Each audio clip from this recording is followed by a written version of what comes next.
na malinig ka pa na uminom ng alak. Ako yun eh. Hindi naman, pasal lang, patrip ko lang. Mabilis na mo ba si Marlo na uminom ng alak para sa kanila na si Marlo? Take out yung spot mo. Take out. Ikaw, Juni, umiinom ka pa ba? Ako hindi naman. Ipapagawin kasi ako, dahil yun sa akin. Hindi naman talaga siya nag-iinom. Kaya tayo na lang. Kuwela pala tunga sa amo, yung doon na doon sa lahat.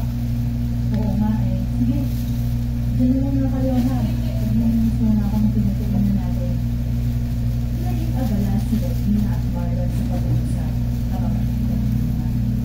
Natapos ay si Julie lahat ng sinagaling ng tuwang dalawa. Nalit po nga si Julie na nakalimutin siya ng leon. Kaya agad siyang bumangon.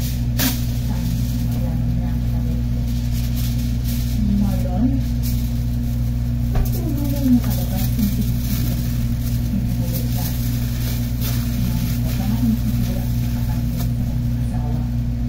Agad siyang lalo na siguro ng naman ng Hoy babae, pumalis ka nga dyan sa kagulo ng asawa ko. Nagbatito dito at hawakan sa balikat. Ngayon pa na siya ng makita ang nakakahintip yung tsura ng nila ngayon. Hinahabang buhok. Tingin ng isang babae. Nakakatawa. Spring time, race.